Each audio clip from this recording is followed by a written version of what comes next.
Pak Feng, ini perlu dilaporkan ke atasan. Bukan hanya pemerintah kota, saya khawatir perlu persetujuan setidaknya dari tingkat provinsi. Feng Yu mengulurkan tangannya. Kalau begitu, telepon bosmu dan laporkan.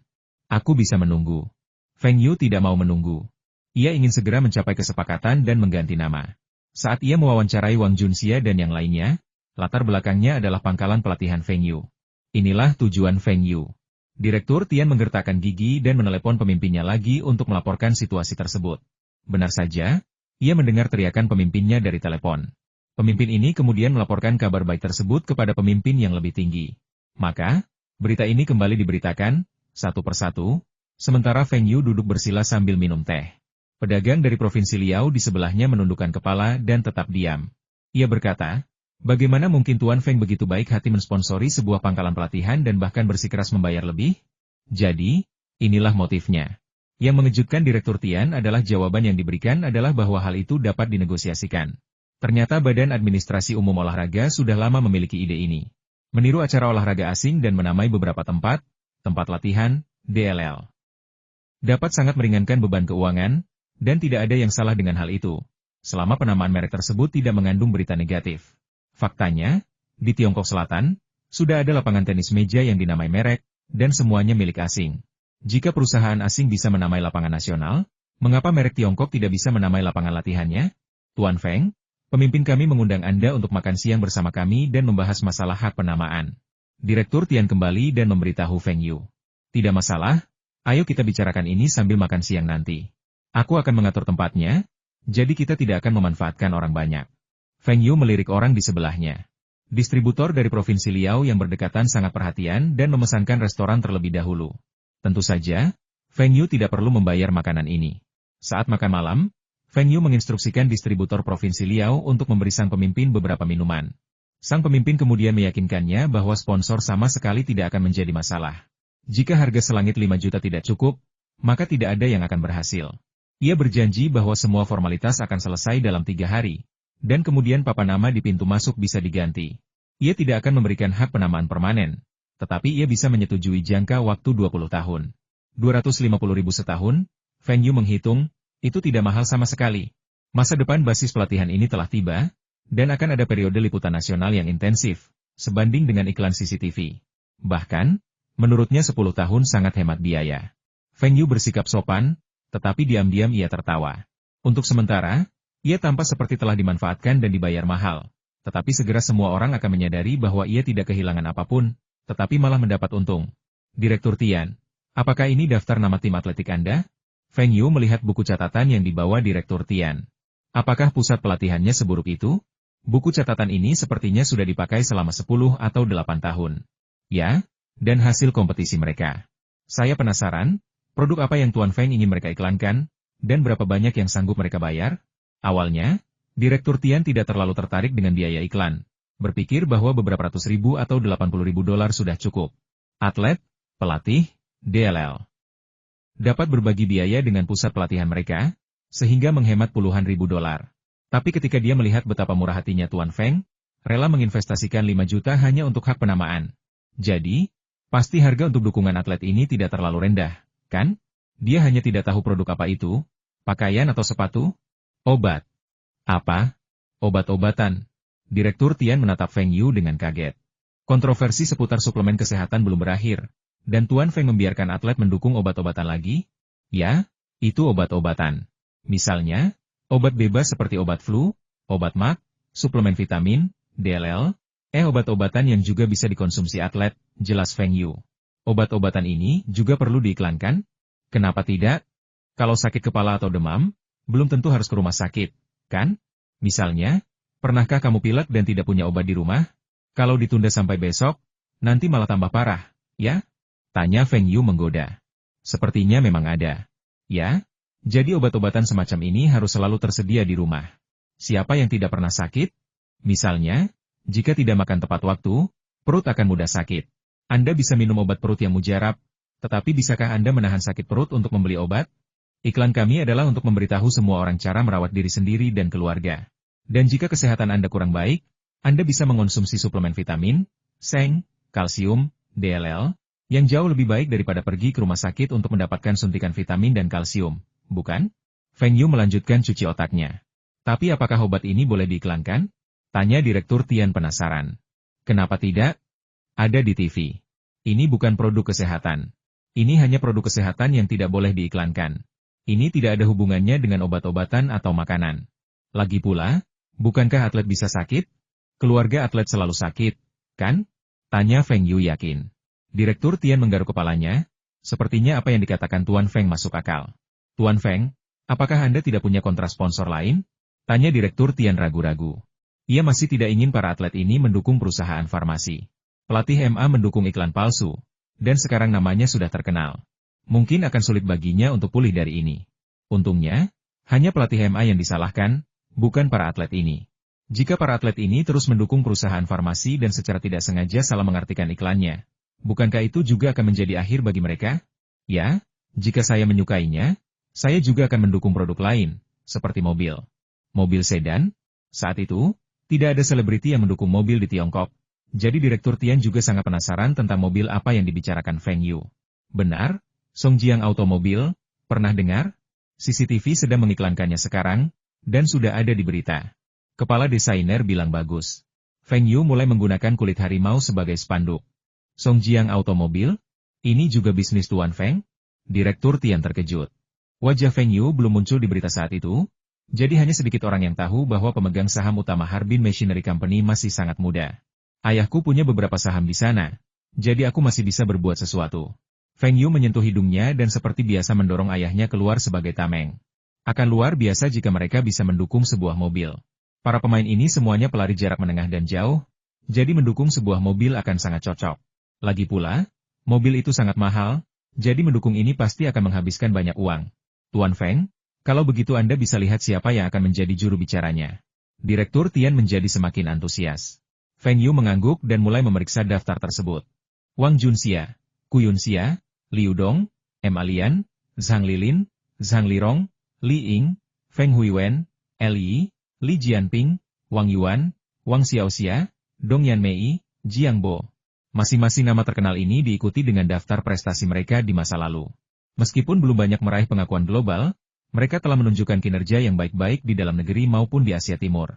Namun, Feng Yu tahu bahwa meskipun banyak anggota pasukan klan MA telah meraih ketenaran di Olimpiade tahun lalu, puncak pasukan klan MA baru akan tercapai setelah kejuaraan atletik dan pesta olahraga nasional tahun ini.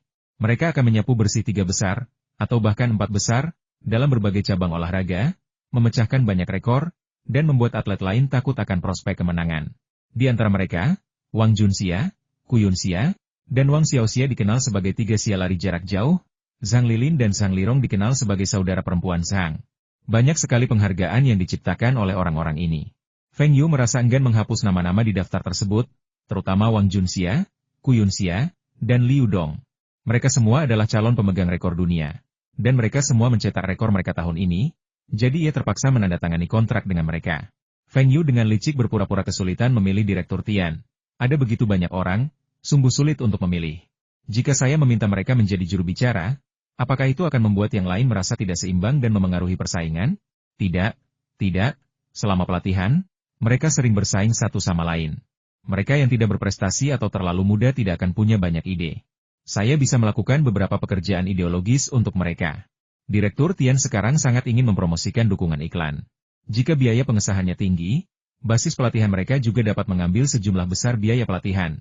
Oh, kalau begitu aku akan memilih beberapa secara acak. Feng Yu mengambil pensil di atas meja dan berpura-pura santai sambil membuat beberapa lingkaran, termasuk semua orang yang disukainya.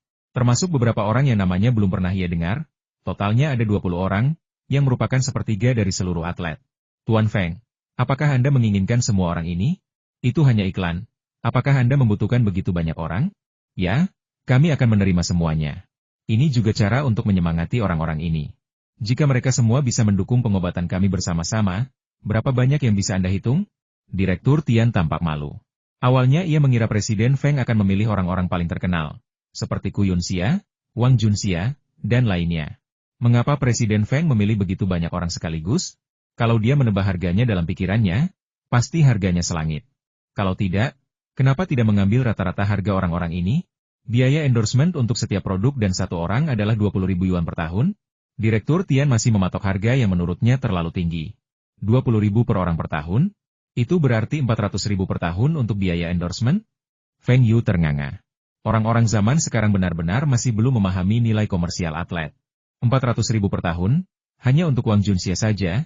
Feng Yu merasa itu terlalu murah. Kalau Pak Feng merasa terlalu mahal, kita bisa turunkan sedikit, tapi jangan terlalu rendah juga. Banyak dari mereka juara dunia, kata Direktur Tian hati-hati.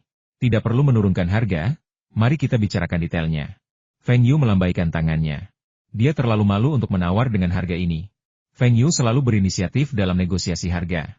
Ia selalu mengutip berbagai contoh untuk membuktikan bahwa biaya endorsement para atlet ini seharusnya tidak sama dengan biaya endorsement para selebritas, dan bahwa tidak banyak orang yang benar-benar suka menonton pertandingan olahraga, DLL.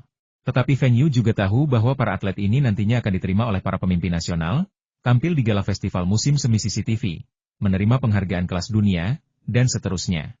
Feng Yu berencana menyiapkan sejumlah subsidi syuting untuk para atlet. Pusat pelatihan tidak dapat membagikan uang ini, jadi tidak akan ada ketidakadilan bagi para atlet yang telah berkontribusi bagi negara. Wang Junxia, kompetisi akan segera dimulai, kemana kamu akan pergi? Tanya Ku Yunxia dengan keras. Keponakan saya sakit kaki. Kata dokter, itu karena kekurangan kalsium. Saya ingin kembali menjenguknya, kata Wang Junxia. Belikan keponakanmu larutan oral kalsium glukonat Harbin Pharmaceutical. Anak-anak rentan kekurangan kalsium selama masa pertumbuhan. Keponakanku sedang mengonsumsi ini sekarang. Anak-anak yang kekurangan kalsium tidak akan tumbuh tinggi. Benarkah? Mahal? Ya? Gajiku kan gak setinggi itu. Sama sekali tidak mahal. Saya tidak mampu membeli sesuatu yang mahal. Dan itu diproduksi oleh perusahaan farmasi biasa. Jadi saya bisa tenang. Kamera menjauh, sebuah kotak obat muncul, dan suara penutup berkata Harbin Pharmaceutical, obat yang teliti dan bagus. Di lapangan olahraga, sekelompok orang sedang berlatih. Liu Dong perlahan berhenti dan berlari ke samping. Wang Junxia menghampiri dan bertanya dengan khawatir, Liu Dong, ada apa? Saudari Wang, saya sedang pilek. Kalau kamu pilek, minumlah Ganma Otong. Obat ini buatan Harbin Pharmaceutical Group dan sangat efektif. Wang Junxia mengeluarkan sekotak Ganma Otong dari tasnya di pinggir lapangan dan menyerahkannya kepada Liu Dong. Aku selalu menyimpan obat ini di tasku, dan aku juga menyiapkan beberapa untuk orang tuaku. Kamera memperbesar tampilan, memperlihatkan sekotak obat flu. Sebuah suli suara berbunyi selalu sedia obat flu di rumah, dan flu akan mudah sembuh. Harbin Pharmaceutical, obat yang berkualitas dan terpercaya. Pelatih Tian, ada apa denganmu? Sekelompok atlet mengelilingi Direktur Tian yang membungkuk kesakitan sambil memegangi perutnya. Perutku sakit. Aku sakit perut. Biarkan aku sendiri dan lanjutkan latihan. Pak Tian, jangan ditahan. Minum 2 pil Wei Kang An, rasa sakitnya akan hilang sebentar lagi. Kita sering lupa makan demi mengikuti rencana latihan, jadi rasanya sakit perut itu sungguh tak tertahankan. Anda sama seperti saya selalu membawa Wei Kang An di tas saya. Minum 2 pil, Anda akan segera sembuh. Pelatih Wang menghampiri dan menyerahkan kotak obat kepada Direktur Tian. Kamera memperkecil tampilan, menyorot kotak Wei Kang An. Sebuah suli suara berbunyi selalu bawa Wei Kang An di tas Anda untuk meredakan sakit perut dengan percaya diri. Pabrik farmasi Harbin, obat yang teliti dan andal. Hei, kalian bertiga mau kemana? Tanya pelatih Tian sambil berdiri di pintu masuk pangkalan latihan Feng Yu sambil membawa tas. Pelatih Tian, kami sedang menikmati vitamin emas ini. Ayo kita belikan beberapa untuk orang tua kita sebagai suplemen vitamin. Ketiga gadis itu melihat tas di tangan pelatih Tian dan bertanya sambil tersenyum. Pelatih Tian, apa yang sedang Anda lakukan? Saya juga mengirimkan beberapa untuk keponakan saya. Anak-anak sangat rentan kekurangan vitamin selama masa pertumbuhan mereka. Pergilah dan kembalilah secepatnya agar tidak menunda latihannya. Kamera menyorot sekotak Gold Vita, dan sebuah suli suara berbunyi Gold Vita melengkapi lebih dari 20 vitamin, dan kami juga mengonsumsinya. Harbin Pharmaceutical, obat yang berkualitas dan bertanggung jawab. Feng Yu melihat iklan-iklan itu dan mengacungkan jempol kepada Chen Pei Si Tuan Chen. Kemampuan penyutradaraan Anda luar biasa. Saya sangat puas dengan iklan-iklan ini. Chen Pei Si tersenyum dan berkata, keahlian penyutradaraan macam apa yang terlihat di sini? Ini hanya soal manajemen waktu. Ide-ide iklannya sepenuhnya milikmu, dan kamu masih membayarku dengan begitu banyak uang. Hei Guru Chen, inilah yang pantas Anda dapatkan. Ngomong-ngomong, bukankah film Anda sudah dirilis beberapa waktu lalu? Saya tidak sempat menontonnya. Bagaimana? Tahun ini, Chen Pei Si dan Zhao Lirong memfilmkan putra berbakti dan cucu yang baik menunggu mereka. Feng Yu ingat pernah menontonnya di saluran film di kehidupan sebelumnya. Ia tertawa terbahak-bahak saat itu.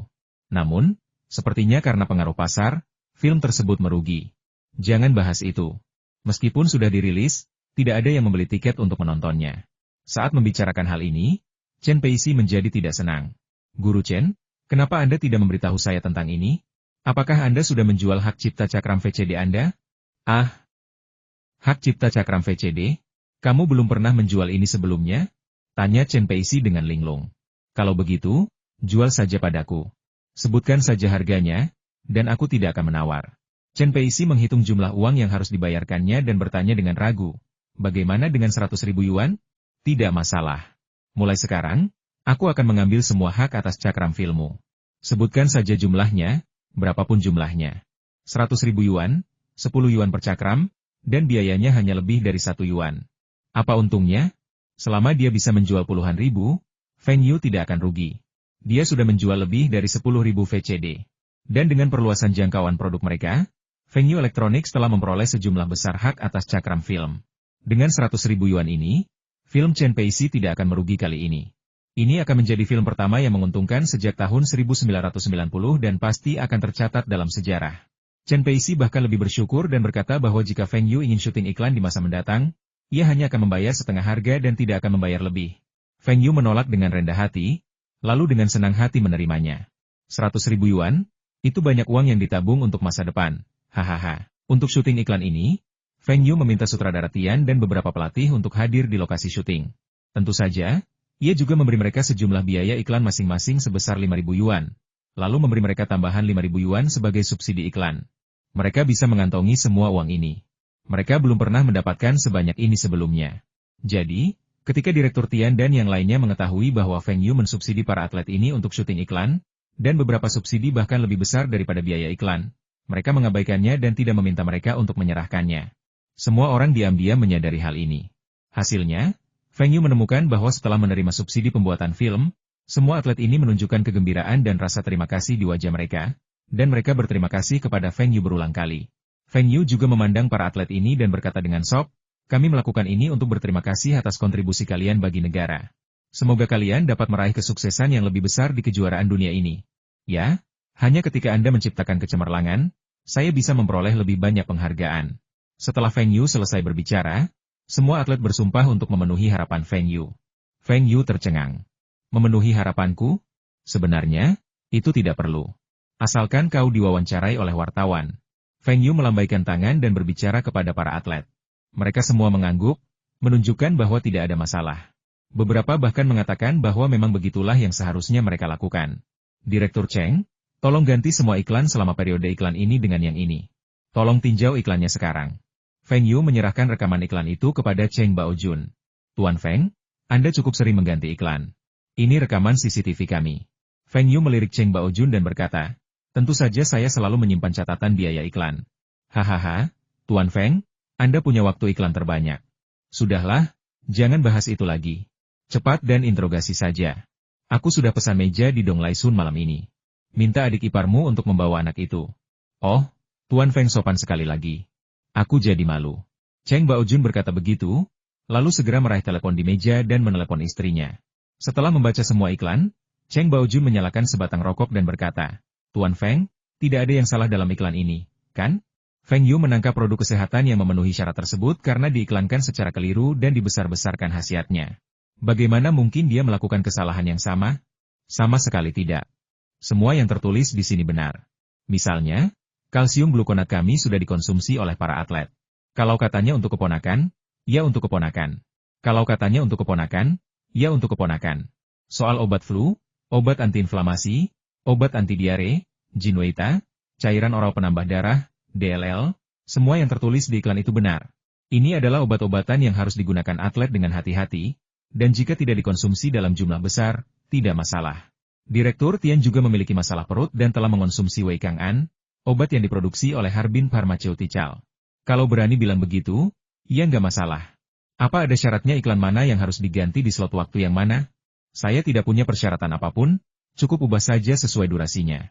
Feng Yu mengganti semua iklan dengan slot waktu yang lebih baik, dan juga menghapus iklan produk kesehatan, sehingga harganya pun murah. Hei, bukankah ini juara dunia Kuyunxia? Atlet juga bisa masuk angin? Seorang wanita muda menepuk-nepuk suaminya di sebelahnya dan berkata dengan heran. Jika atlet juga manusia, kenapa mereka tidak bisa masuk angin? Menurutmu, Apa kita perlu punya sekota obat flu di rumah? Terakhir kali aku masuk angin, kamu membawaku ke rumah sakit tengah malam. Akibatnya, kamu terlihat lesu di tempat kerja keesokan harinya dan dikritik oleh atasanmu. Baiklah, ayo kita beli obat flu besok. Apa yang harus kubeli? Beli saja obat flu ini. Obat ini bisa meningkatkan kondisi fisik atlet, jadi bukankah akan lebih efektif untuk kita? Oke. Ngomong-ngomong, apa nama obat ma itu? Wei Kang An. Ya, belikan aku sekotak Wei Kang An juga. Sakit perutku sungguh tak tertahankan. Pria itu tampak ketakutan. Bagaimana dengan sekotak obat antiinflamasi? Dan kamu bekerja keras sekali. Apa kamu tidak mendapatkan nutrisi yang cukup? Apakah kamu akan mengizinkanku minum suplemen nutrisi itu? Pria itu menatap wanita itu dengan curiga. Suplemen nutrisi apa? Maksudku, vitamin emas yang ditayangkan di TV siang hari itu. Suplemen itu menyediakan lebih dari 20 jenis vitamin. Benarkah itu? Pria itu sedikit skeptis. Ada tulisan di kotaknya yang mengatakan ganti rugi 10 kali lipat untuk produk palsu. Dan bukankah iklannya mengatakan itu Harbin Pharmaceutical, obat yang teliti dan bagus? Sudah beres, saya akan membelinya untukmu besok, ingat untuk meminumnya. Kamu sangat lelah bekerja, jangan merusak kesehatanmu, kata wanita itu dengan khawatir. Baiklah, kalau begitu belilah. Istriku, mengapa kamu membeli begitu banyak obat? Kamu nggak ngerti. Simpan obat-obatan ini di rumah supaya kamu nggak perlu ke rumah sakit kalau sakit. Suster Zhao di sebelah juga beli. Harganya nggak mahal. Semua obat ini harganya kurang dari 10 yuan. Obat-obatan ini diproduksi oleh perusahaan farmasi besar, jadi jangan khawatir. Benarkah? Kalau begitu, kenapa kamu tidak membeli lagi dan mengirimkannya ke orang tuamu juga? Kamu bahkan tidak perlu aku beritahu. Aku sudah mengirimkannya. Nyonya Wang, mengapa Anda membeli begitu banyak obat? Selalu simpan beberapa di rumah agar Anda tidak perlu khawatir sakit. Jika Anda pilek atau demam, Anda tidak perlu pergi ke rumah sakit. Anda bisa membeli beberapa dan menyimpannya di rumah juga. Anak-anak Anda sering masuk angin. Simpan di rumah? Hei, istilah baru nih. Oke, besok aku beli 2 kotak kalau lewat apotek sepulang kerja. Sebelum kita menyadarinya, memilikinya di rumah menjadi ungkapan umum, dan penjualan obat bebas Harbin Pharmaceutical juga mulai melonjak. Pada Senin pagi, setelah Zhang Ruiqiang mulai bekerja, dia melihat jadwal kerja di mejanya seperti biasa, lalu membuka koran di mejanya untuk membaca berita Heilongjiang dan melihat apakah ada hal di Harbin yang belum dia perhatikan. Sub kesehatan manusia? Artikel macam apa ini? Penasaran? Zhang Ruiqiang membuka bagian ini dan membacanya dengan saksama.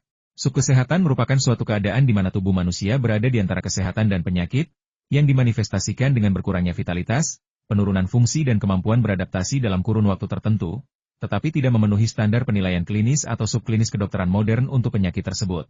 Gejala utamanya adalah kelelahan fisik, pusing dan sakit kepala, insomnia dan mimpi buruk, takut dingin dan panas, rentan terhadap pilek, kekurangan energi, dan hilangnya libido. Saya tidak tahu apakah tulisannya bagus atau buruk, tapi agak menakutkan. Oh, dan artikelnya ditandatangani oleh seorang profesor dari Universitas Kedokteran Harbin, dan ini kolom spesialnya di surat kabar, di mana ia menjelaskan secara rinci bahaya kekurangan gizi setiap hari, dan fokus hari ini adalah bahaya kekurangan kalsium. Akhirnya, saran-saran di atas menganjurkan agar masyarakat memperhatikan masalah kekurangan kalsium, melengkapinya tepat waktu, atau membeli obat-obatan yang relevan untuk melengkapi kalsium, sehingga dapat menghindari kesehatan yang buruk akibat kekurangan kalsium. Apa itu sub kesehatan? Apakah kita semua mungkin mengalami gejala-gejala ini? Siapa yang tidak merasa lelah setelah bekerja berjam-jam? Seiring bertambahnya usia, kita secara alami mengalami kekurangan energi dan kehilangan ingatan. Bukankah normal bagi anak-anak untuk mengalami kesulitan berkonsentrasi? Jika semua orang belajar dengan tekun, apa perbedaan antara siswa yang baik dan yang buruk? Zhang Ruiqiang membaca artikel itu dan merasa metodenya familiar, seolah-olah ia pernah melihat sesuatu yang serupa sebelumnya. Namun, ia tidak ingat di mana atau kapan ia pernah melihatnya. Dia mengangkat telepon dan menghubungi pemimpin redaksi surat kabar Provinsi Presiden Hu. Ini Zhang Ruiqiang. Wali Kota Zhang. Halo, ada apa Anda menelepon saya? Meskipun Zhang Ruiqiang bukan atasan langsungnya, ia tetaplah asisten gubernur, dan pangkatnya jauh lebih tinggi daripada jabatannya sebagai presiden surat kabar. Terlebih lagi, dia adalah orang penting di depan nomor 1 provinsi. Seperti yang terlihat dari promosinya yang luar biasa dalam beberapa tahun terakhir, dia tentu saja sangat berhati-hati, karena takut menyinggung Zhang Ruiqiang. Namun, ia memikirkannya dengan saksama. Koran-koran tampaknya tidak banyak mengkritik Harbin akhir-akhir ini. Bahkan ada beberapa artikel yang memuji perubahan Harbin dan keberhasilan reformasi perusahaan-perusahaan di Harbin. Apa yang Zhang Ruiqiang panggil untuk dilihatnya? Presiden Hu, saya membaca artikel di surat kabar harian hari ini tentang sub kesehatan. Mereka juga mengatakan akan membuka kolom khusus tentang sub kesehatan, yang menjelaskan unsur-unsur apa saja yang tidak dimiliki tubuh manusia dan gejala apa saja yang dapat ditimbulkannya. Apa inti dari artikel ini? Presiden Hu mengambil koran dari meja, cepat-cepat membuka artikelnya, dan meliriknya. Ada apa dengan koran itu? Bukankah orang-orang suka membaca sesuatu tentang kesehatan? Wali Kota Zhang, saya tidak mengerti maksud Anda. Kami telah bekerja sama dengan para ahli dan profesor dari Universitas Kedokteran untuk membuat kolom ini guna melayani masyarakat provinsi dan mendorong mereka untuk memperhatikan kesehatan mereka. Apakah ada yang salah dengan itu? Tidak, tidak, tidak. Saya tidak bilang artikel ini buruk, saya juga tidak bilang bagian ini buruk. Saya bertanya, apakah Anda sendiri yang membuat kolom ini, atau disarankan oleh orang lain? Baiklah, apakah ada bedanya? Ya, saya ingin bertanya, apakah ada hubungannya dengan Harbin Pharmaceutical Group? Kalaupun ada hubungannya, itu agak berkaitan. Daftar pakar dan profesor di kolom ini mencakup konsultan dari Harbin Pharmaceutical Group. Tapi mereka adalah pakar dan profesor dari Universitas Kedokteran dan Universitas Pengobatan Tradisional Tiongkok. Mereka tidak ada hubungannya dengan Harbin Pharmaceutical, kan? Presiden Hu merasa sedikit bingung. Para pakar membuka kolom di surat kabar mereka untuk mempopulerkan pengetahuan kesehatan. Apa hubungannya ini dengan Harbin Pharmaceutical? Lalu, bisakah kau memberitahuku apa yang akan kau bicarakan selanjutnya? Apa kau punya rencana? Coba saya lihat. Besok tentang bahaya kekurangan seng, lusa tentang bahaya kekurangan zat besi, dan lusa tentang bahaya kekurangan vitamin A. Ada yang salah dengan itu? Tidak masalah, saya hanya akan melihat-lihat. Saya tidak akan mengganggu Presiden Hu dari pekerjaannya. Kita bisa bicara lagi nanti kalau ada waktu. Setelah menutup telepon, Zhang Ruiqiang benar-benar yakin bahwa masalah ini pasti ada hubungannya dengan Feng Yu. Ia akhirnya ingat bahwa gaya penulisan artikel ini terasa familiar. Bukankah minyak pilihan Taihua karya Feng Yu yang asli hanyalah sebuah artikel di koran tentang perbedaan antara minyak yang ditekan dan minyak yang diekstraksi? Akibatnya, harga minyak pres yang diproduksi pabriknya lebih tinggi daripada harga pasar, dan pasokannya masih belum mampu memenuhi permintaan. Kini, minyak pilihan Taihua telah dijual ke Shenzhen, dan saya dengar tujuan selanjutnya adalah memasuki wilayah Beijing-Tianjin. Nah, Anda melakukannya lagi dan mulai mencuci otak orang lain, bukan? Hei, Wali Kota Zhang, kok Anda sempat menelepon saya? Tahukah Anda kalau saya baru saja kembali ke Harbin? Tanya Feng Yu sambil tersenyum. Datanglah ke kantorku sebentar. Apakah kamu yang menulis artikel ini? Atau kolom ini? Zhang Ruiqiang menunjuk koran dan bertanya pada Feng Yu. Wali Kota Zhang, apa yang Anda katakan tidak benar?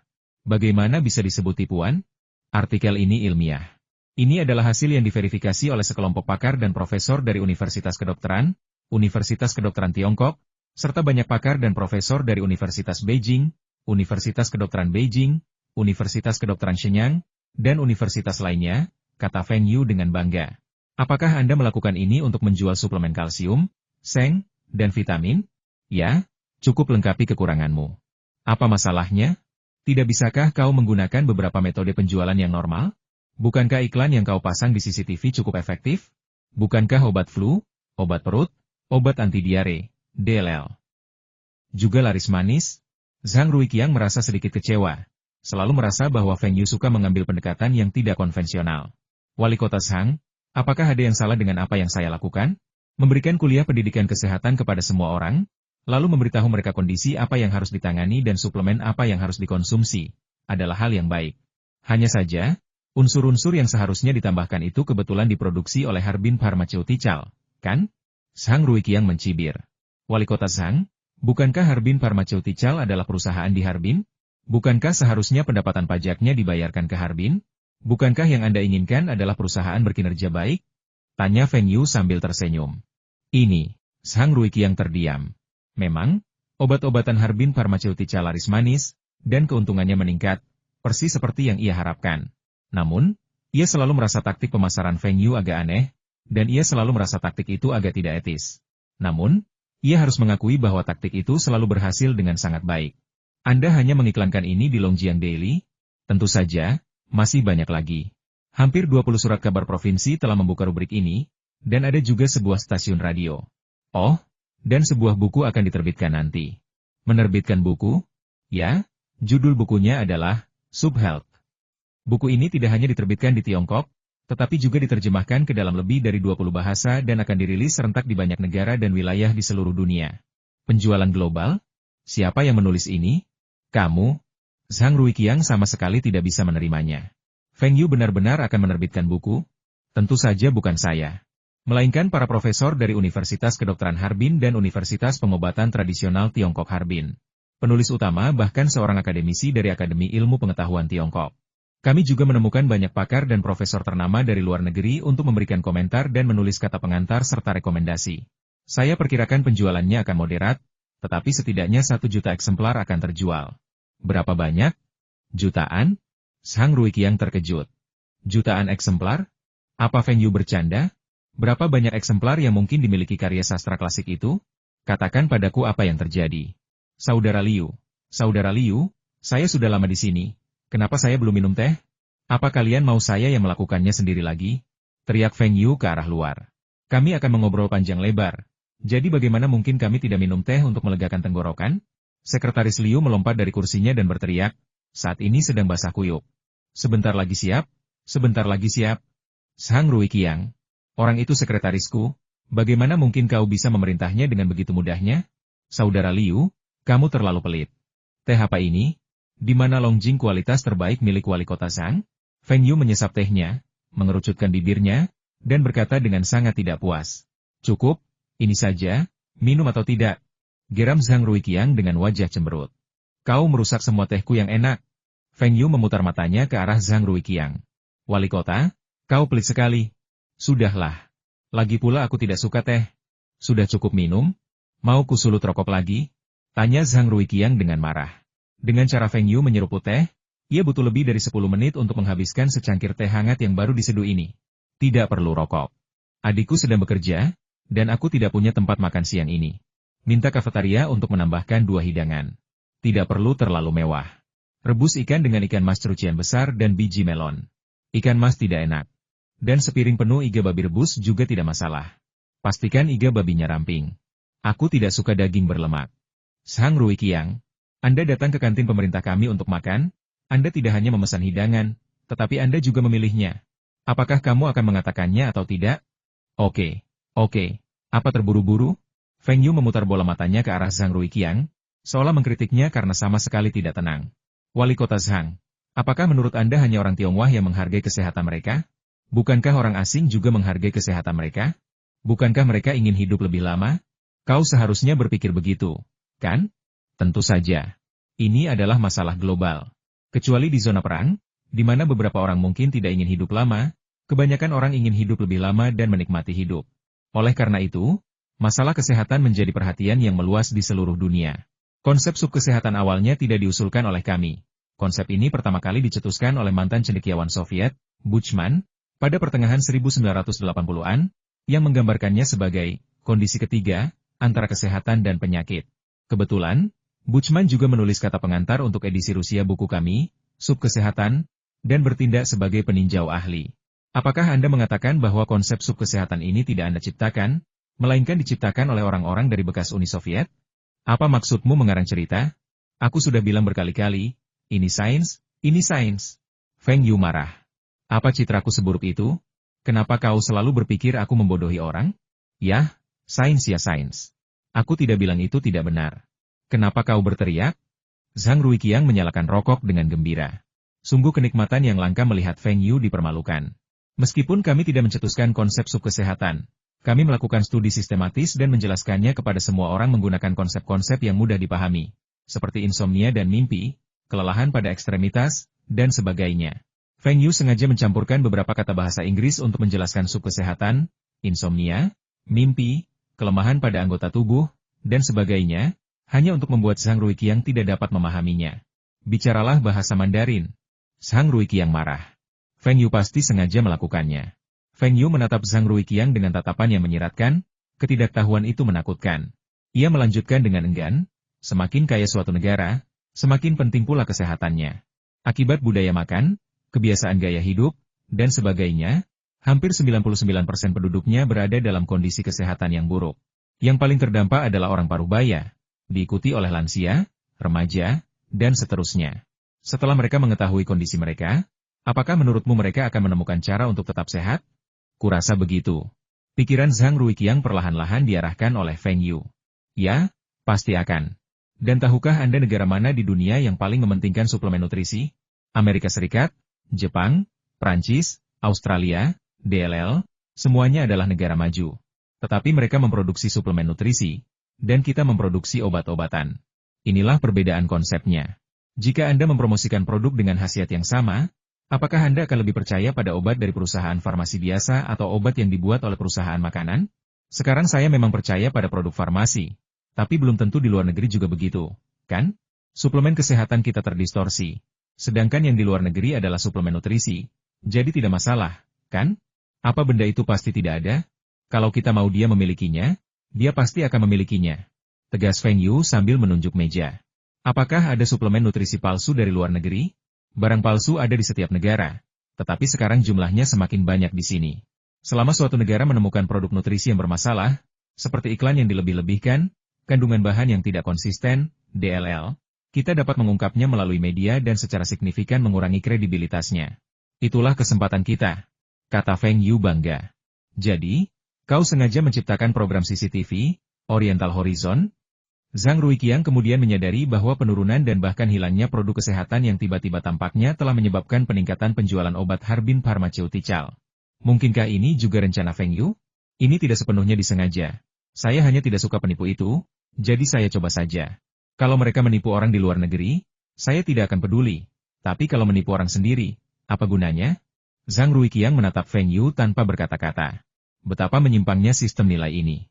Namun, ia harus mengakui bahwa secara emosional, ia akan membuat pilihan yang sama. Jika Anda memproduksi obat ini, bukankah perusahaan asing juga akan memproduksinya? Tanya Zhang Ruiqiang. Perkembangan medis di Eropa dan Amerika Serikat memang lebih cepat daripada di Tiongkok. Hal ini tidak dapat disangkal. Kalau tidak, mengapa semua alat medis canggih itu ditemukan di luar negeri? Tidak ada orang Tiongkok yang memenangkan hadiah Nobel kedokteran, kan? Ya, tentu saja. Tapi saya sudah melakukan riset pasar dan belum ada obat serupa yang diiklankan. Lagi pula, kami sudah punya rekomendasi dari para ahli dan profesor ini. Rekomendasi dari para ahli dan profesor? Apakah mereka akan merekomendasikan obat kita? Zhang Ruiqiang tidak sepenuhnya percaya. Para ahli dan profesor itu seharusnya memiliki perusahaan yang berafiliasi dengan mereka, jadi setidaknya mereka harus merekomendasikan produk dari perusahaan atau pabrik farmasi mereka sendiri, bukan? Feng Yu menjawab sambil tersenyum asalkan uangnya dibayar. Mereka tentu akan merekomendasikannya. Di kehidupan sebelumnya, segala macam ceramah kesehatan dan pemasaran belanja di TV sebenarnya adalah tiruan dari negara asing. Dalam hal ini, negara asing sudah lebih dulu memulai daripada Tiongkok. Ketika Feng Yu berinvestasi di Harbin Pharmaceutical Group, dia meminta bantuan Fu Guangzheng untuk menghubungi beberapa pakar asing, perusahaan penjualan farmasi, DLL, untuk mencari kerjasama. Setelah membayar sejumlah biaya, kami menemukan mitra di puluhan negara dan wilayah di seluruh dunia untuk memastikan bahwa obat-obatan ini dapat didistribusikan secepat mungkin. Feng Yu tahu betul bahwa pasar luar negeri kemungkinan akan diambil alih kembali oleh perusahaan farmasi multinasional besar lainnya dalam waktu kurang dari setahun, tetapi hal itu juga akan memungkinkan Harbin Pharmaceutical untuk menjual habis produk-produk yang terkumpul selama periode ini. Dan bahkan mungkin bagi Harbin Pharmaceutical untuk menciptakan reputasi kecil secara internasional. Harbin Pharmaceutical belum memiliki produk unggulan apapun saat ini, tetapi hal ini mungkin tidak akan terjadi dalam 1 atau 2 tahun, karena Pfizer telah mulai meneliti obat kardiovaskular, sildenafil, yang diharapkan akan mencapai keberhasilan penelitian awal tahun depan dan kemudian memasuki masa uji klinis yang panjang. Akhirnya terbukti bahwa efek klinisnya sangat buruk, atau tidak ada efek terapeutik sama sekali. Tetapi orang-orang yang mencoba obat tersebut tidak bersedia mengembalikan obat yang tersisa karena mereka menemukan efek samping dari obat tersebut. Setelah Pfizer menjadikan efek samping sebagai objek penelitian utama dan melakukan penelitian ulang serta uji klinis, peluncuran obat ini ditunda hingga tahun 1998. Nama obat ini di Tiongkok adalah Weige. Feng Yu tinggal menunggu hasil klinis memperlihatkan hasil yang buruk. Lalu dia akan membeli formula obat tersebut dan mengajukan paten, sehingga sepenuhnya menguasai obat ajaib ini yang dapat mendatangkan keuntungan lebih dari $1 miliar AS setiap tahun. Hei, kamu sudah baca koran? Dia selalu kurang fokus. Itu tandanya kurang sehat, tanda kekurangan seng. Bagaimana kalau kita belikan dia suplemen seng? Benarkah? Tanya lelaki itu sambil menggantungkan baju di gantungan baju. Tentu saja tidak. Para ahli sudah mengatakannya. Dia seorang profesor di Universitas Kedokteran. Bukankah dia jauh lebih baik daripada para dokter di rumah sakit pabrik kita? Wanita itu cemas. Oke, ayo kita beli. Berapa harganya? Tidak mahal, hanya beberapa dolar per kotak, dan bisa bertahan 10 hari. 3 kotak untuk 1 kali perawatan, dan biayanya hanya sekitar $20. $20 sebulan. Demi kesehatan putra Anda, tidakkah Anda rela mengeluarkan uang sebanyak itu? Kalau kamu mau, tentu saja harus. Beli saja. Uangnya ada di tanganmu, kata pria itu tanpa daya. Saya hanya berdiskusi denganmu tentang hal ini. Bagaimana sikapmu? Oke, ini semua salahku. Apa makanannya sudah siap? Kamu cuma makan setiap hari. Lin, keluar dan makanlah. Wanita itu terus bergumam sambil menyajikan makanan untuk suaminya dan memanggil putranya untuk keluar dan makan. Orang yang merokok, minum alkohol, dan menyukai makanan manis sebaiknya meningkatkan asupan vitamin B1. Seringnya angular cheilitis, yang sering kita sebut sariawan, termasuk sariawan, dan seringnya kutu air merupakan gejala umum kekurangan vitamin B1. Gejala seperti demam mata dan cheilitis angularis merupakan tanda-tanda defisiensi vitamin B2. Gejala seperti melemahnya sistem kekebalan tubuh, kelelahan mental, dan kelemahan fisik dapat mengindikasikan defisiensi vitamin B6. Kesulitan berkonsentrasi dan anemia mungkin disebabkan oleh kekurangan vitamin B12. Kekurangan ini dapat diatasi dengan mengonsumsi lebih banyak anggur, jeruk, kiwi, dan makanan lainnya. Vitamin B1, di sisi lain, tidak dapat disimpan oleh tubuh, sehingga harus dikonsumsi setiap hari. Suamiku, kemari dan lihatlah. Katanya kutu air mungkin disebabkan oleh kekurangan vitamin B. Vitamin apa? Vitamin, nutrisi penting bagi tubuh manusia. Dengar, vitamin, untuk hidup, kau tahu itu pasti penting. Besok aku akan membelikanmu sebotol vitamin yang katanya di TV. Apa itu? Ya, namanya vitamin emas, suplemen untuk lebih dari 20 jenis vitamin, dan harganya tidak mahal. Kalau tidak, kutu airmu akan membuatmu tidak nyaman pergi bekerja, dan bisa dengan mudah menulariku. Apakah benar-benar karena kekurangan vitamin? Meskipun kamu tidak kekurangan, tidak ada salahnya untuk mengonsumsi suplemen. Suplemen itu tidak mahal. Jika berhasil, kamu bisa terus mengonsumsinya untuk menghindari hal itu, yang itu. Ya, itu yang kumaksud. Feng Yu menemukan cara untuk membuka kolom sub kesehatan di surat kabar provinsi di seluruh negeri, mempekerjakan para ahli dan profesor lokal untuk menjelaskan bahaya sub kesehatan dan penyakit yang dapat dengan mudah disebabkan oleh kekurangan unsur-unsur tertentu. Tentu saja, para ahli sangat konservatif, dan tulisan mereka sering menggunakan kata-kata seperti mungkin, kemungkinan besar, sangat mungkin, hampir, dan mungkin. Tetapi masyarakat umum tidak melihatnya seperti itu. Dalam benak mereka, jika para ahli mengatakan demikian, maka itu pasti benar. Tidak mungkin, sudah pasti seperti ini. Setelah membaca koran dan mendengarkan radio, mereka menyadari bahwa kondisi kesehatan mereka sehari-hari sebenarnya kurang sehat dan sangat berbahaya. Jika mereka tidak berhati-hati, mereka akan jatuh sakit. Membaca koran dan mendengarkan radio benar-benar mengajari saya banyak hal. Apa kata pepatah itu? Hidup dan belajar. Kita telah belajar banyak. Namun, mereka tidak mengerti bahwa kondisi kesehatan yang buruk adalah kondisi jangka panjang. Setiap orang terkadang merasa lelah. Kelelahan jangka panjang inilah yang disebut kondisi kesehatan yang buruk.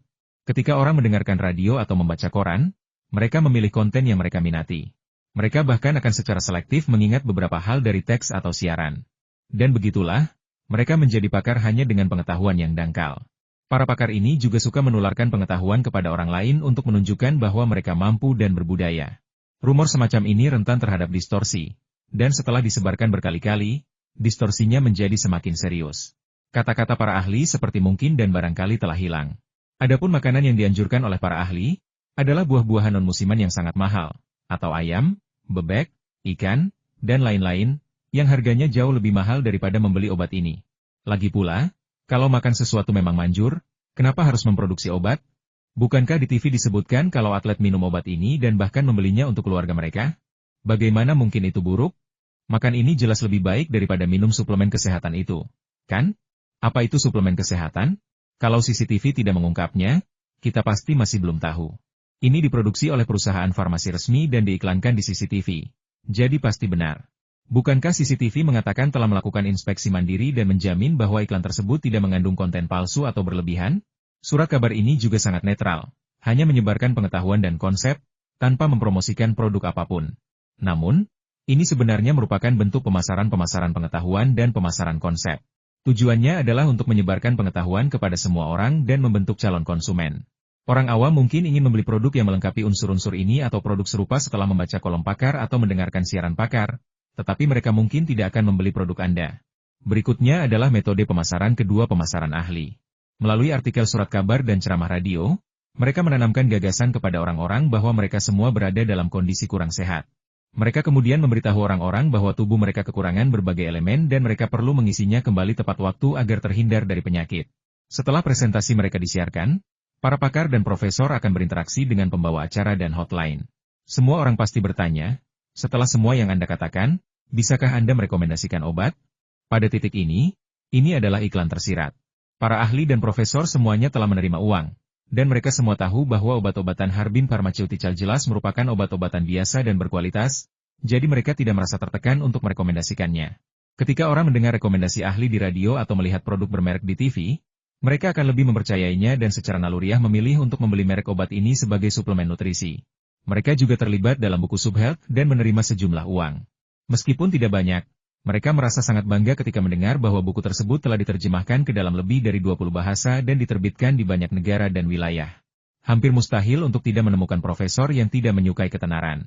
Saat merekomendasikan obat-obatan, mereka juga merekomendasikan buku Subhealth. Buku ini kemudian diterjemahkan ke dalam lebih dari 20 bahasa dan terjual dengan baik di puluhan negara dan wilayah, sehingga penjualannya pun meroket pesat. Feng Yu juga senang melihatnya. Data penjualan Huaxia akan memudahkan negosiasi Fu Guangzheng dengan penerbit asing. Buku ini adalah buku terlaris, jadi jika Anda membeli hak cipta kami, harganya tentu akan lebih mahal. Dapat dikatakan bahwa Feng Yu yakin bahwa ia dapat memperoleh kembali semua honor para ahli dan profesor tersebut hanya dari uang yang diperoleh dari penjualan buku. Hasilnya, saling menguntungkan. Para pakar dan profesor menerima uang dan ketenaran. Tanpa hubungan masyarakat Feng Yu, akankah para pakar dalam negeri ini menerbitkan kolom di surat kabar atau radio? Hal yang sama berlaku untuk para pakar asing. Mereka juga membutuhkan eksposur untuk meningkatkan nilai mereka. Feng Yu melakukan begitu banyak promosi tanpa mengeluarkan uang sepeser pun. Melihat tren saat ini, ia mungkin bisa menghasilkan uang dari penjualan buku. Melihat penjualan Huaxia meningkat pesat, Feng Yu setengah berbaring di sofa dengan nyaman. Era kekurangan gizi universal akan segera tiba. Orang Eropa, Amerika, dan Asia, tubuh kalian semua berada dalam kondisi yang kurang sehat. Kalian semua kekurangan gizi. Pertengahan Agustus lalu, tiba-tiba muncul berita di siaran berita bahwa atlet negara kita, Ku Yunxia, berhasil menjuarai kejuaraan lari 3000 m di kejuaraan atletik dunia, membawa kejayaan bagi negara kita. Ketenaran Ku Yunxia kembali menanjak. Sebelumnya, mungkin sebagian orang kurang memperhatikan olahraga, tetapi setelah tampil di siaran berita, semuanya jelas berbeda. Saat itulah beberapa orang menyadari bahwa Ku Yunxia tampak familiar. Oh, ternyata mereka pernah melihatnya di sebuah iklan. Tunggu. Jadi suplemen kalsium yang disebutkan Ku Yunxia benar-benar manjur?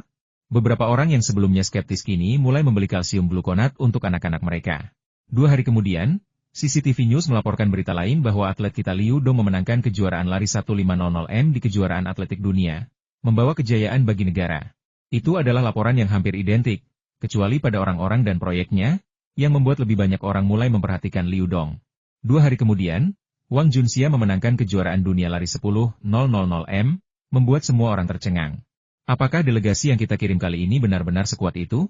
Mereka tidak hanya memenangkan medali emas, tetapi beberapa juga memenangkan medali perak dan perunggu. Tentu saja, ini tidak layak untuk dilaporkan secara khusus di siaran berita. Karena siaran Xinwen Lianbo telah melaporkan acara tersebut menjadi indikator bagi stasiun TV, surat kabar, stasiun radio, dan bahkan majalah lokal lainnya. Mereka yang memenangkan medali tetapi tidak terekam CCTV juga ditampilkan. Profil para atlet ini pun meroket. Akibatnya, semakin banyak orang yang menonton iklan CCTV. Banyak orang menonton iklan tersebut hanya untuk melihat para atlet. Tanpa disadari, beberapa orang bahkan menghafal slogan-slogan iklan tersebut. Pada saat ini, berita yang lebih penting muncul. Karena tim Tiongkok meraih hasil yang luar biasa di kejuaraan atletik dunia ini dan membawa kejayaan bagi negara, Presiden memutuskan untuk bertemu dengan para atlet tersebut, termasuk pelatihnya. Ketika pelatih HMA mendengar tentang kesuksesan para atlet di kejuaraan dunia, ia merasakan campur aduk antara suka dan duka.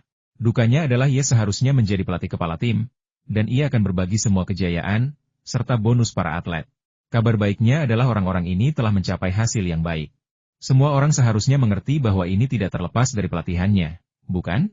Akankah para petinggi membelanya dan membiarkannya kembali ke posisi pelatih dan kembali ke posisi pentingnya? Sungguh suatu kehormatan besar diterima oleh presiden negara ini. Semua pelatih bisa pergi, jadi bukankah seharusnya beliau juga mendapat tempat? Tetapi dia menunggu dan menunggu, hingga semua atlet terbang kembali ke bandara Beijing. Tetapi dia masih belum menerima pemberitahuan dari pemimpinnya untuk menghadiri resepsi ketua. Dia sudah tiba di Beijing, tetapi tidak ada yang menghubunginya.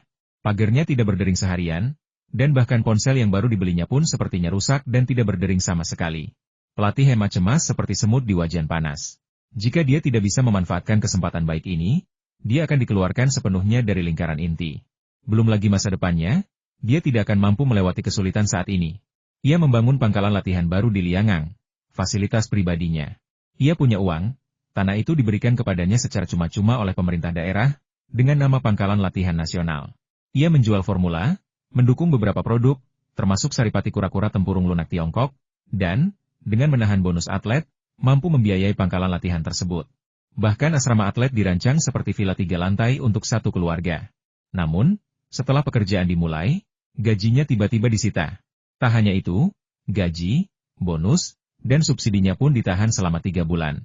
Para atlet pun akhirnya hengkang, dan ia bahkan tidak memiliki satupun atlet yang memenuhi syarat untuk berkompetisi di kompetisi internasional. Ia masih berutang pada pinjaman bank, perusahaan konstruksi, dan pemasok material. Bisa dibilang ia berutang.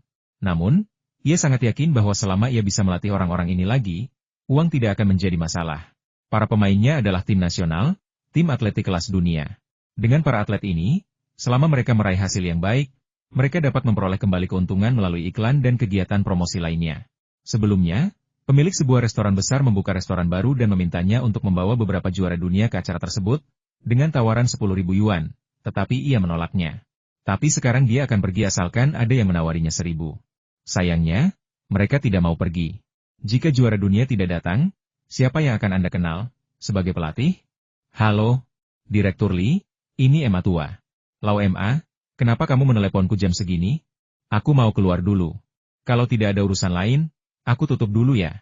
Kita bicara lagi nanti. Tunggu sebentar, Direktur Lee. Halo, halo. Pelatih Emma memegang ponsel di tangannya dan ingin membuangnya. Tetapi ia tak tega. Ponsel ini harganya lebih dari 30.000 yuan. Saya mau keluar, saya sibuk, itu semua cuma alasan. Jelas dia sengaja menghindarinya. Ketika saya memimpin tim mencapai hasil yang luar biasa itu, semua orang memuji saya. Sekarang mereka memperlakukan saya seperti wabah. Pelatih Emma tak bisa dan tak berani kehilangan kesabaran. Ia bukan lagi pelatih atletik kelas dunia yang memiliki banyak atlet juara di bawahnya. Jika ia melawan pemimpinnya, ia sendiri yang akan menderita. Dia menelepon beberapa orang berbeda, semuanya adalah pemimpin yang memiliki hubungan baik dengannya. Namun, entah tidak ada yang menjawab telepon, atau sekretarisnya bilang dia sedang keluar. Bagaimana mungkin dia pergi untuk urusan bisnis tanpa sekretaris? Melihat hari mulai gelap, pelatih MA memutuskan untuk masuk tanpa malu-malu. Semua atlet ini dilatih olehnya. Dia adalah pelatih tim atletik, dan dia pantas mendapatkan bagian kehormatan itu. Pelatih MA segera pergi ke Wisma Negara, tempat para atlet diterima oleh ketua. Sebenarnya, beliau tinggal tidak jauh dari sini, dan beliau ingin segera tiba di sana setelah menerima pemberitahuan. Pak, kami tidak menerima tamu di sini. Seseorang menghentikan pelatih MA di pintu. Pak Ketua ada di sini hari ini, jadi bagaimana mungkin ada yang masuk? Pelatih MA menunjuk hidungnya dan berkata, saya pelatih tim atletik. Ketua sedang bertemu dengan para atlet dan pelatih tim hari ini dan meminta saya untuk masuk. Permisi, apakah Anda punya izin? Lulus? Apa aku masih perlu lulus? Ku Yunxia, Wang Junxia, dan Liu Dong semuanya dilatih olehku. Tahu nggak? Kata pelatih MA dengan marah. Entahlah. Tanpa kartu identitasmu, kau tidak bisa masuk. Kau bisa menghubungi pimpinan pusat manajemen atletik dan meminta mereka datang menjemputmu. Dia bukan satpam biasa. Jangankan kau seorang pelatih, bahkan jika kau gubernur, kau tidak bisa masuk tanpa menerima pemberitahuan. Biarkan mereka keluar untuk menjawabnya. Kalau mereka mau keluar untuk menjawabnya, kenapa aku harus bicara denganmu? Melihat tonjolan di pinggang lawan bicaranya, jelas terlihat bahwa ia membawa senjata. Memikirkan identitas lawan bicaranya, pelatih MA menggertakkan gigi dan berpikir lama, tetapi tetap tidak berani memaksa masuk. Pada akhirnya, pelatih MA tetap tidak bisa masuk dan pergi dengan perasaan kecewa. Keesokan harinya, ia melihat wajah-wajah tersenyum itu di berita dan rekaman para pelatih berjabat tangan dengan ketua, dan ia pun memecahkan semua gelas di hotel. Ini semua salah informan sialan itu, ini semua salah Li Jiayu, yang telah membawanya dari pelatih atletik papan atas ke posisinya sekarang. Seharusnya penghargaan ini milikku. Harbin Pharmaceutical, jangan salahkan saya karena membiarkan Anda disalahkan. Melihat wajah-wajah tersenyum Wang Junxia, Ku Yunxia, dan yang lainnya di siaran berita, Feng Yu pun sangat senang. Melihat cuplikan-cuplikan video, terutama rekaman latihan di lapangan, semuanya bertuliskan Feng Yu Track and Field Training Base. Ini akan sangat menguntungkan merek Feng Yu. Semakin terkenal para atlet ini, semakin banyak pula yang akan ia dapatkan, dan semakin mudah pula untuk memasuki pasar internasional. Ia sudah memutuskan. Besok ia akan melanjutkan menghubungi beberapa surat kabar yang memiliki hubungan baik dengannya, mengeluarkan sejumlah uang, dan membantu orang-orang ini membanggakan kemampuan mereka memecahkan rekor dunia. Di pesta olahraga nasional berikutnya, mereka berhasil memecahkan rekor dunia, dan juga meraih 4 posisi teratas di maraton Piala Dunia. Semua ini layak untuk ditulis. Ketika mereka memecahkan rekor dunia, inilah saat terbaik bagi Harbin Pharmaceutical untuk memasuki pasar internasional. Di luar negeri, pengaruh atlet jauh melampaui atlet Tiongkok, apalagi atlet yang memecahkan rekor dunia. Tetapi saat Feng Yu terus bersiap memasuki pasar luar negeri, beberapa pernyataan tiba-tiba muncul di surat kabar, mendorong Harbin Pharmaceutical ke garis depan. Industri suplemen kesehatan terungkap sebagai konspirasi. Seseorang mengarang informasi palsu untuk menjual narkoba. Harbin Pharmaceutical sebenarnya adalah dalang di balik ini. Judul-judul utama surat kabar besar di seluruh negeri adalah tentang Tuan MA yang mengecam Harbin Pharmaceutical. Ia mengaku sebagai korban, sama sekali tidak menyadari bahwa sari kura-kura Cina adalah obat palsu. Ia juga segera menyumbangkan biaya iklan dan hasil penjualan formula energi nuklir kehidupan untuk memberikan kompensasi kepada konsumen. Li Jiayu, pemilik Chinese Turtle Essence, awalnya adalah karyawan Harbin Pharmaceutical. Ia tertipu untuk mendukung merek sebuah perusahaan farmasi besar. Slogan tersebut diberikan kepadanya oleh orang lain, dan ia terpaksa menggunakannya setelah menandatangani kontrak. Ia yakin ini adalah konspirasi belaka. Jika tidak, jika suplemen kesehatan menghilang, mengapa berbagai suplemen elemen jejak dari Harbin Pharmaceutical tiba-tiba muncul dan laris manis? Pelatih MA telah membuat banyak pernyataan seperti itu untuk mendiskreditkan Harbin Pharmaceutical, dan ia juga mengatakan bahwa ia terlibat karenanya. Ia pernah menjadi salah satu dari 10 pelatih terbaik di negara ini, tetapi sekarang ia tidak memiliki atlet di bawah komandonya. Ia pun menuturkan, banyak perusahaan teknologi nasional yang menawarinya menjadi pelatih, namun ia menolaknya karena ingin berkontribusi bagi negara dan mencetak atlet-atlet yang mampu mengharumkan nama negara. Namun, para atlet yang meraih hasil gemilang di kejuaraan dunia atletik bahkan tidak menyebut namanya. Ini tipikal sikap tidak tahu terima kasih, seperti membakar jembatan setelah melewatinya. Para atlet ini mengkhianatinya lebih dari sebulan yang lalu. Tetapi bisakah performa atlet meningkat hanya dalam 1 atau 2 bulan? Prestasi para atlet ini tak terpisahkan dari latihannya, dan dari metode lari rusa dan burung unta yang ia ciptakan. Lalu, semua atlet ini mengiklankan obat-obatan dari Harbin Pharmaceutical. Apakah mereka pernah mengonsumsi obat-obatan itu? Semuanya palsu, semuanya penipuan. Pelatih MA terpaksa melakukan tindakan nekat ini. Hanya dengan menarik perhatian, ia bisa mendapatkan kembali perhatian pimpinan. Meskipun ia pasti akan dihukum. Jika tidak, ia akan terpinggirkan, dan utangnya yang besar akan menghancurkannya. Zhang Ruiqiang, manajer umum Harbin Pharmaceutical, dan beberapa orang lainnya menghubungi Feng Yu untuk membahas langkah selanjutnya. Jika mereka tidak dapat melewati situasi sulit ini, bisnis Harbin Pharmaceutical yang sedang berkembang akan mengalami krisis Waterloo. Melihat berita yang begitu melimpah di surat kabar, Feng Yu diam-diam merasa beruntung karena internet belum berkembang pesat saat itu, dan media televisi tidak berani memberitakannya. Hanya surat kabar yang mampu mengatasinya. Kekurangan surat kabar juga jelas reporter yang berbeda melaporkan hal yang berbeda, yang dapat dengan mudah memicu rumor dan memperburuk keadaan. Berita baik tidak pernah semenarik berita buruk. Ini hanya perang kata-kata. Sobat, kapan kamu pernah kalah dalam perang kata-kata? Feng Yu menanyakan beberapa informasi, dan setelah mengonfirmasinya, ia meminta manajer umum Harbin Pharmaceutical untuk mengadakan konferensi pers. Saat ini, hanya pemerintah yang mengadakan konferensi pers, bahkan selebritas besar sekalipun. Langkah Harbin Pharmaceutical ini disambut baik oleh banyak wartawan.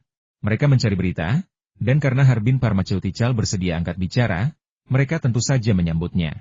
Izinkan saya menjelaskan terlebih dahulu tuduhan konyol yang dituduhkan pelatih MA kepada kami. Pertama, sari kura-kura Tiongkok didirikan awal tahun lalu, sebelum grup farmasi Harbin kami berdiri. Kedua, Li Jiayu memang seorang tenaga penjualan di pabrik farmasi 20, pendahulu Harbin Pharmaceutical kami. Tetapi ia hanya bekerja di sana selama sebulan. Pabrik farmasi itu juga merupakan perusahaan patungan dan swasta. Ketiga, formula kami dikembangkan oleh para ahli dan profesor dari Universitas Beijing dan telah lulus sertifikasi standar internasional. Kami akan segera mengekspornya untuk menghasilkan devisa. Jadi sama sekali tidak ada masalah dengan kualitas obat kami. Keempat, tidak ada satu kata pun dalam iklan kami yang salah.